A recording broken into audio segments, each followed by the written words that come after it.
Okay, good evening, Vietnam. Live from LZ Bunker. This is the Veterans Live Show. I'm your host, Ronnie Umbris.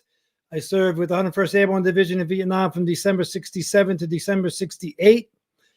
Tonight's guest is Sergeant James Harris from the Detroit, Michigan area, who served as an Armored Cav Scout with the 9th ID in Tang An and the 196th Light Infantry Brigade in Chu Lai.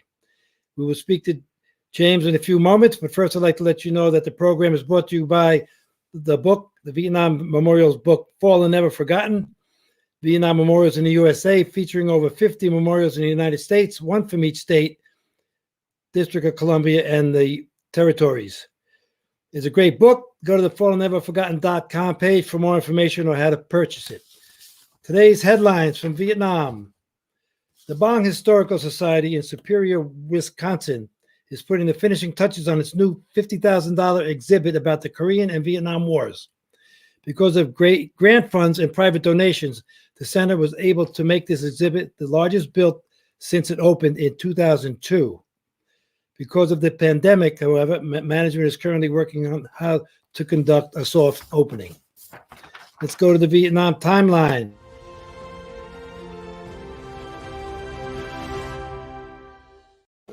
Okay, this date in Vietnam, February 10th, 1965.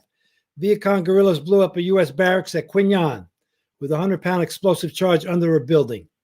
A total of 23 U.S. personnel were killed, as well as 2 Viet Cong. In the response attack, President Lyndon Baines Johnson ordered a retaliatory airstrike operation in North Vietnam called Flaming Dart 2. The number one song of February 10th in 1965. All right, what was it, guys? You've Lost a Lovin' Feeling by the Righteous Brothers. Okay, big time hit. This date in the war, February 10th, 1968, Operation Hop Tac 1 was a road security operation by the U.S. 9th Infantry Division along Route 4 in Din Thuong Province. The operation resulted in 345 VC killed and 92 U.S. servicemen lost their lives. The number one song of February 10th, 1968 was Love is Blue by Paul Muriat. Nice instrumental there. And let's go to the Vietnam Veterans Photo Club segment.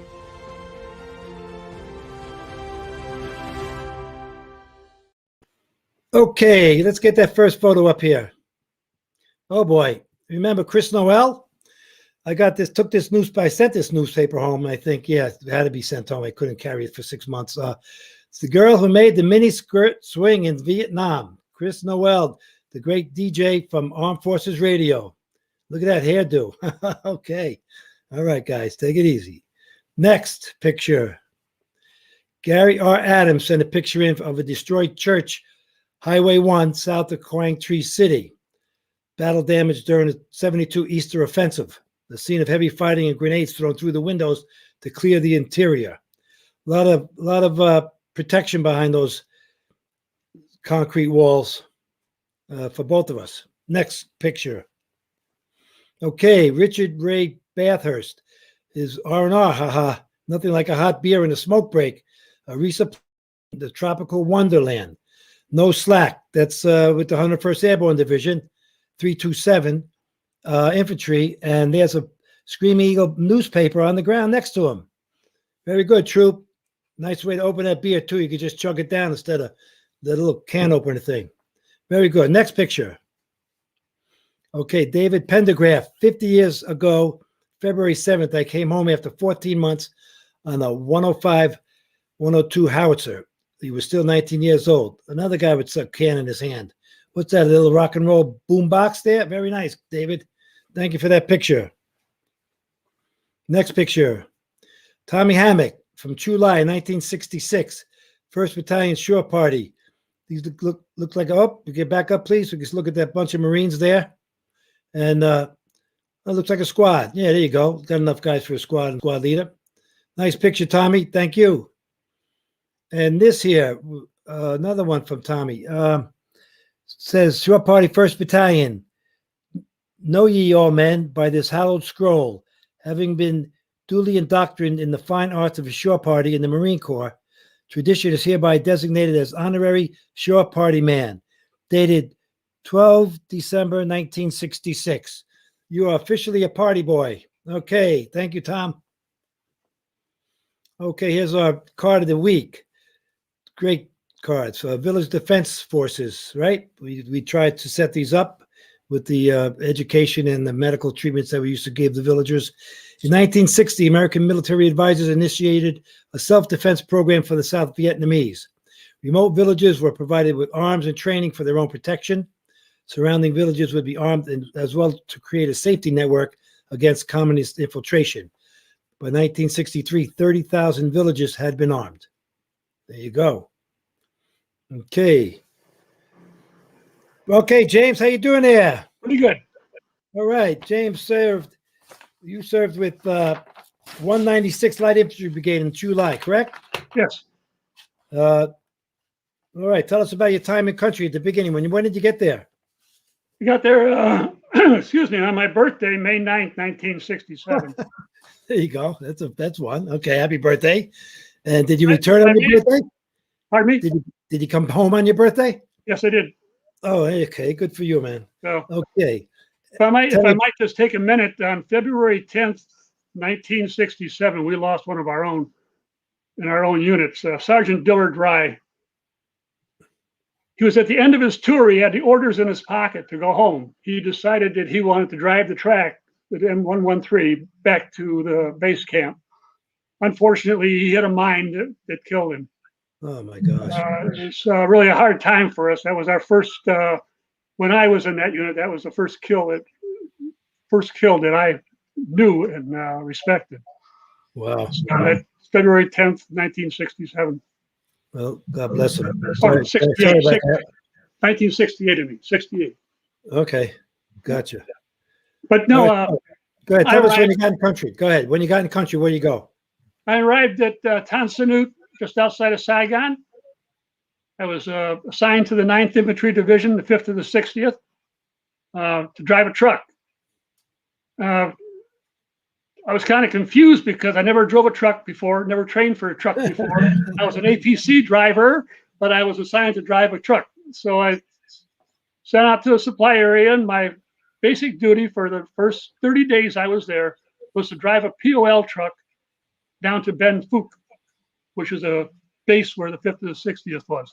It was a lone straight road that they mine swept every day.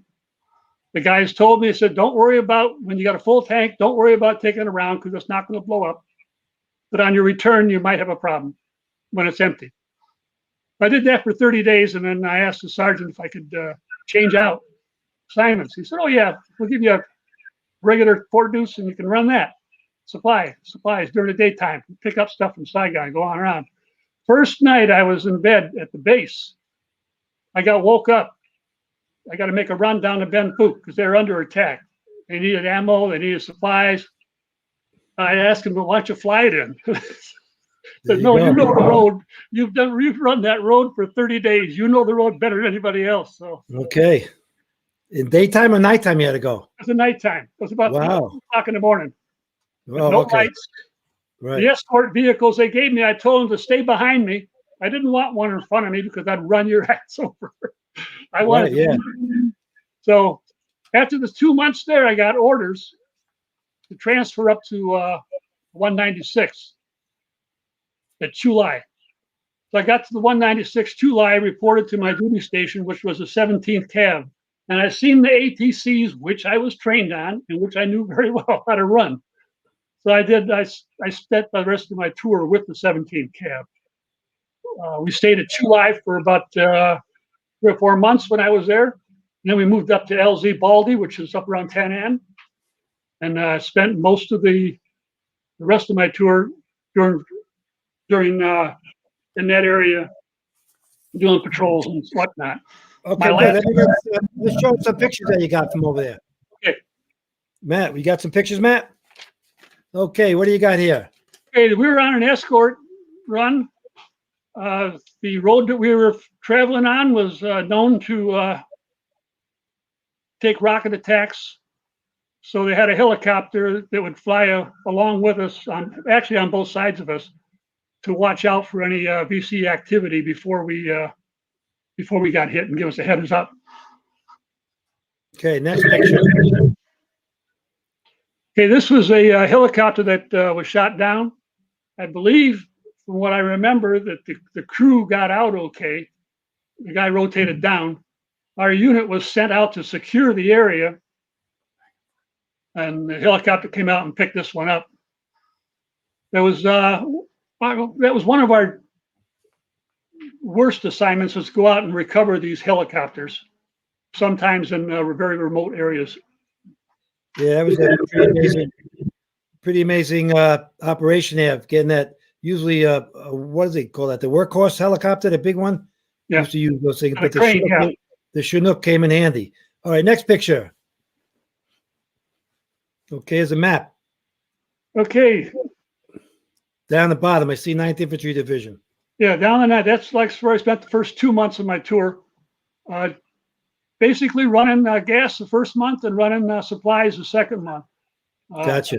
I didn't know at the time, but my future unit was about 10 miles from where I was stationed. They got moved up to Chulai.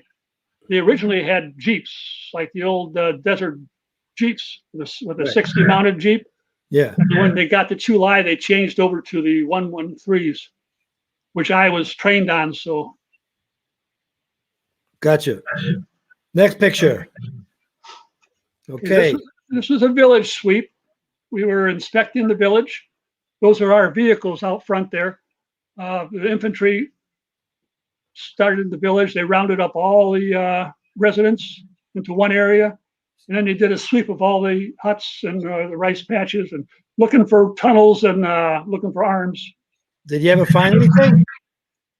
On this particular sweep, I don't believe so. Okay.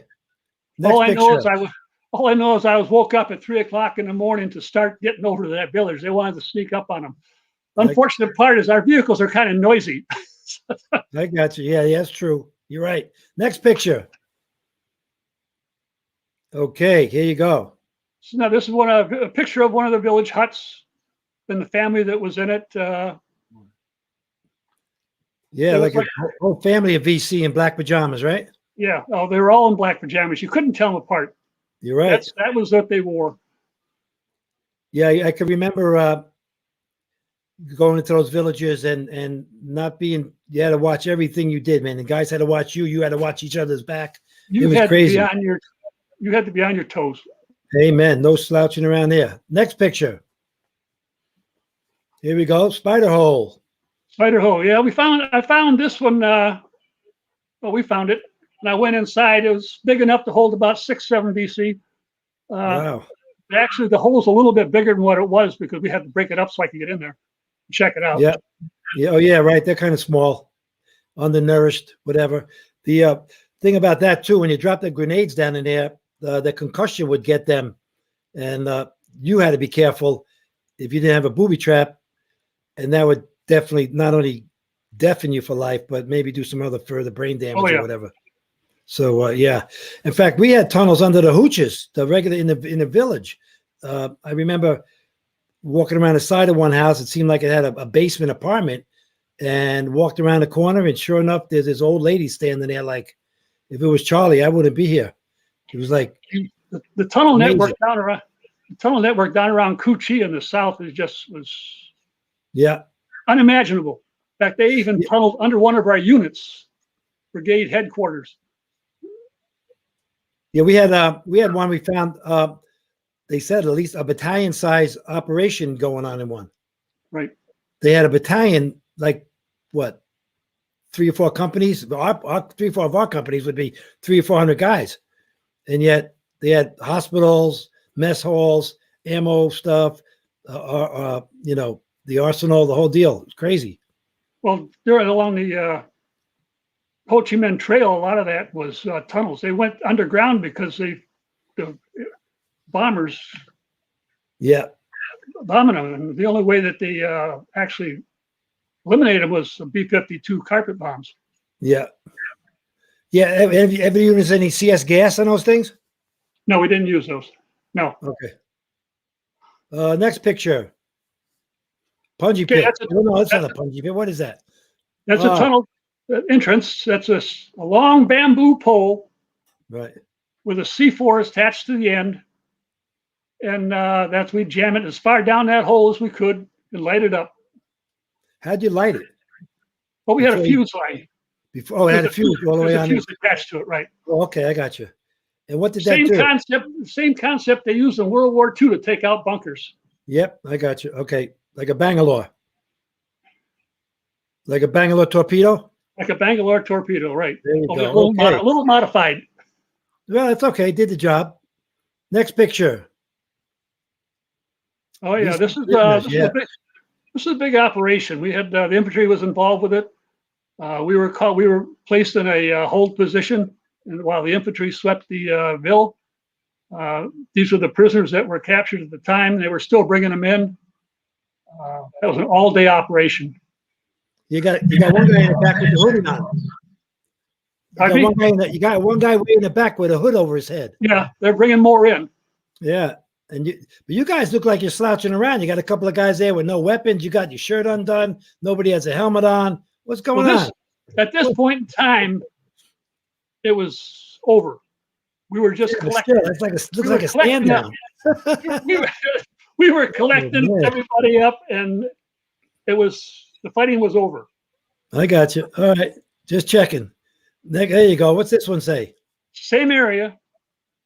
We found this particular picture is interesting because if you look behind me, where the bushes are, we had about 4 or 5 guys sitting down there having sea rats and getting something to drink and just taking it easy. And we had a fellow walking by, and he seen some movement in the bushes right behind me there. And he come around to the side and walked over and grabbed this VC and pulled him out of this hole. The VC had a gun with him. We don't know if he was going to open up on the guys or whether he was just trying to hide out. But yeah, I would think he'd try to hide out with that amount of people around, you know? Yeah, but I don't know. But the gun was exposed, so it was out front. I hear you. Hard to say. Those guys really learned a lesson that day. All right, next picture. Here we go. It's a continuation of the same operation. This guy we were waiting for a medevac to come and get him out. He's a VC. I see he's got an IV in him. Yeah. And I see you guys got some nice camouflage on your helmets. Yep. These guys are looking ready. You got These the guys are bandolier. infantry. These guys were the infantry right here. Yeah, they got the bandoliers wrapped around their shoulders. And it looks like the lieutenant there with the hands on the hips. Most likely, most of the time, that's what they did. Yeah, exactly. All right, next picture. All right. Oh, bath time. Hey. What's going on here? Yeah, we got orders to drive out to a village. It was kind of a remote village with blankets and food and medicine, and trying to take care of the village, make sure that they were all okay. And a couple of our guys noticed that all the kids were like really dirty, just like caked in dirt and mud. So they decided to have a bath time. So they turn around and give all the little kids a bath out of a bomb crater. Yeah, the American Savage, right? Yeah, I got you. Next question. Next picture. I'm sorry. 5 guys on top of a mountain listening post.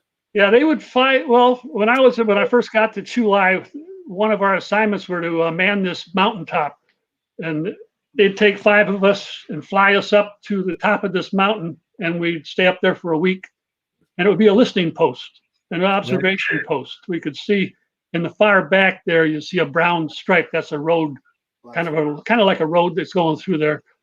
We would sit up all night and watch for activities, lights, whatever we could see, and then report them to back to headquarters, and then they would send out a team next day to check out the area. Interesting. That's a nice bunch of photos. It's so what was your most interesting experience time in country? Most interesting. I mean, interesting. Doesn't have to be critically battlefield stuff or. I don't know if you're familiar with the 113, but it's got the big sprocket on the front. It's heavy steel sprocket that turns the track. It's a very strong piece of equipment. I was considered an experienced driver, one of the top drivers in the unit. And I was coming through this village over this hill, over this about a 4-foot drop, and I didn't see this big rock. And I came down on the rock and tore off the final drive. Oh man! Well, the mechanic had to be flown out to the village to fix it, and I can say he was quite upset. First thing he said, he's never seen anybody tear off a final drive before. He didn't really like working out in the field. So did he really fix it? I mean, did he have the parts and everything? Oh yeah. We fixed everything out there. So you guys knew what it was, obviously. Yeah. So you got grunts like us, we wouldn't know the difference of APC or a 3/4 ton truck. You know what I mean? Yeah. The only time I rode an APC was in the with the 11th Cav up in the Michelin rubber plantation area, northwest of Cucci.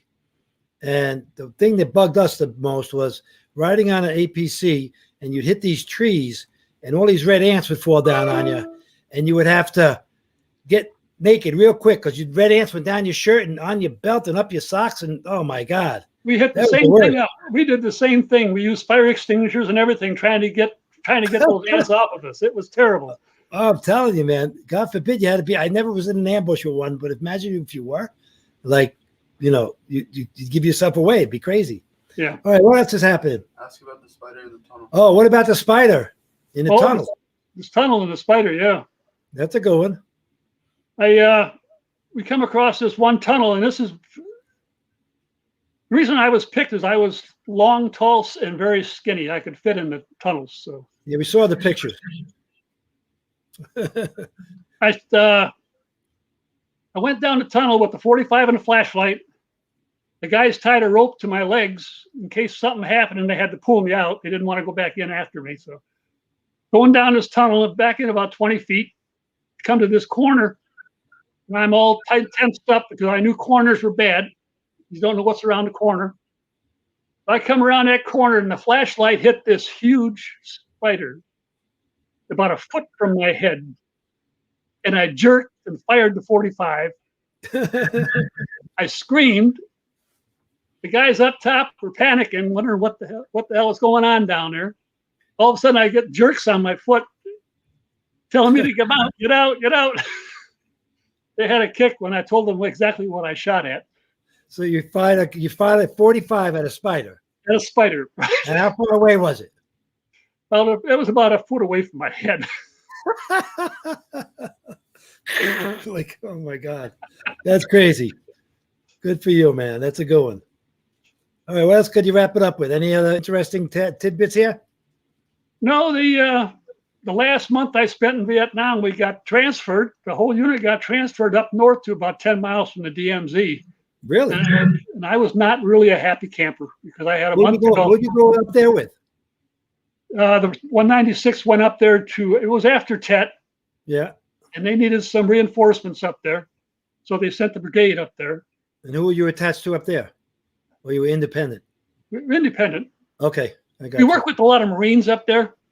Okay. So it was kind of like they'd work together. Right, sure.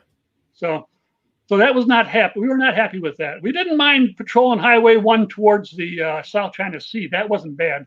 Right. But when we got a couple assignments to go to the interior from Highway 1 up there, up around, and I was not happy. Where's that, by the Dong Ha Bridge? Did you go by the Dong Ha Bridge and do some swimming in there? No, we didn't. Dong Ha Bridge is a famous place, man. I'll tell you, we stopped one time at a river. We had not taken a bath in like a month. We were all nasty. And this river was nice, cool, clean running water. And we begged the lieutenant to let us get a bath. And he said, well, that's good. So he took half the unit, half of our platoon, jump in the water, get all washed up and everything. And the second half, they would come up and they'd trade out.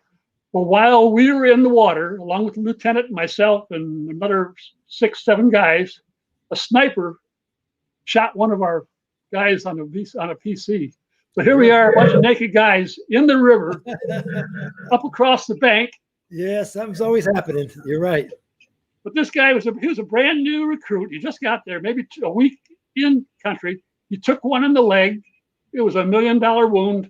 Wow. He was going home. I got you, brother. All right, well, thank you very much. Let's stick around for the wrap-up section here, okay? We got some questions. Comments, yeah. People are going to...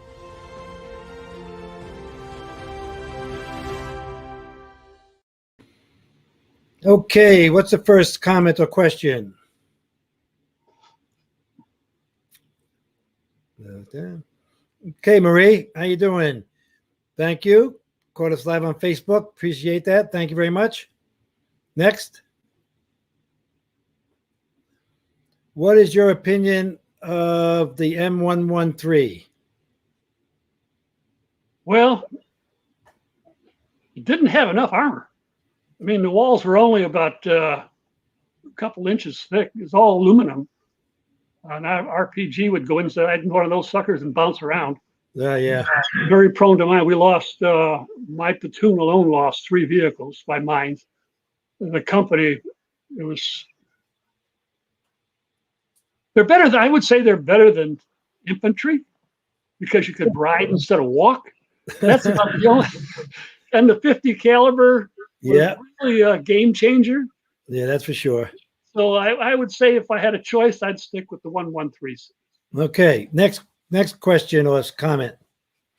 Reminds me of Afghanistan men in man's jammies. What does that mean?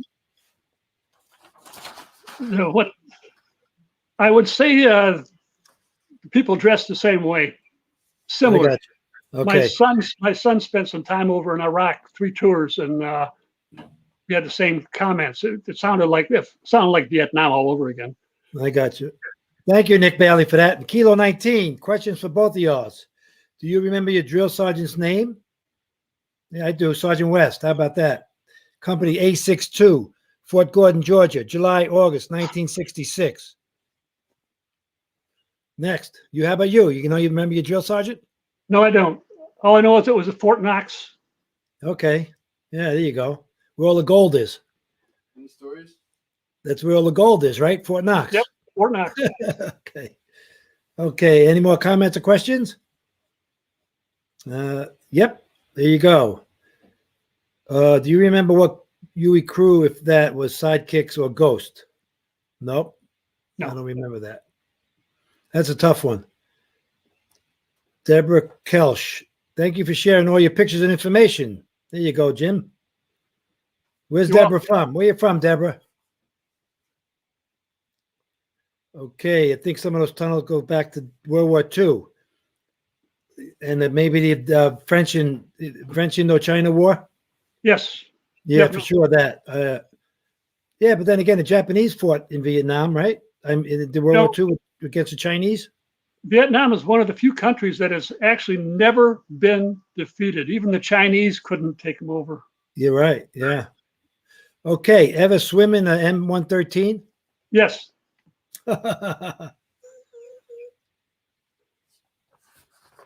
Kilo, right. Well, okay, next question. No more comments or questions? All right, thank you very much. James, appreciate it. We're going to get you a book. Oh, hey, here's another one. Hold on. From Patrick Blaze Balzer. God bless you, brothers. Hawk Hill, 1st Armored Cav Division, Headquarters Company, Americal Division, TET, 1968-69, fighting Parkinson's from Agent Orange, but I'm still hanging in there. Well, hang in there, brother. And listen, Patrick, send us your name and address on the Facebook page, Vietnam Veterans Photo Club, and we'll get you a hat and some pins in regard to, and some patches and stuff in regards to Agent Orange, okay? Appreciate that. I know Hawk Hill well. There you go. Okay, dang ants. Yeah, how about those ants, right? Never forget those ants, man. Nope. I mean, the step and a half, the leeches, whatever else they had there, snakes, and nothing like the red ants, man. They began the jungle rats. Oh my God, it was fun. People thought you had more ways of getting with the diseases, dysentery and malaria and whatnot compared to getting shot. I think you had a better chance of getting one of those other things done to you. Yeah. Okay, what's this? Wow, that was a hard hit. I drove a 113 for a little over a year, jumped it once on accident, and broke the shock mount. Yeah, but that. There you go. So I guess this was like routine.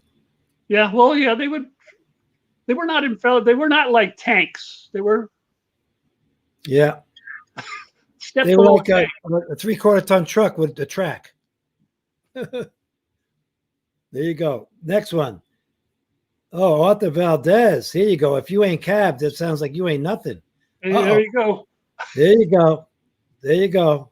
So there you be with that. That's what the APCs. That's all armored cav, right? Right. Well, no, the cavalry was air cav too. You had air cav out there. Yeah, first air cav. And we worked with the 11th cav in around Cucci down there during in that Michelin plantation. Okay, Figmo calendar, a short timer calendar. Do you have one? Yes. Yeah, everybody kept a calendar. I used to write it on the letters home. 253 days to go, 147 days to go, 29 days to go. I got some letters. Maybe I should put them on a show one night. That year I was talking to my mother and my sister. Okay. What size engine was in the APC from Al Zanetti? I can't tell you what size. I know I ran a gasser. It was a gas engine. And before I left, they had changed most of our vehicles over to diesel. Okay. Thank you for that. Next, comment or question. Charlie Lee Fraley. What year are you all talking about? 67, 68. Yeah, that's when I was there. I was there from December 67 to December 68. Hey, welcome home, brother Eagle Air 8327 and C Company second 505. I was with the first of the 50 Deuce. Welcome home, Charlie. Thank you. Home. Next question or comment. From Kilo 19, my old man was a drill sergeant at Fort Gordon around that time. Well, he never got me, Kilo. What was his last name?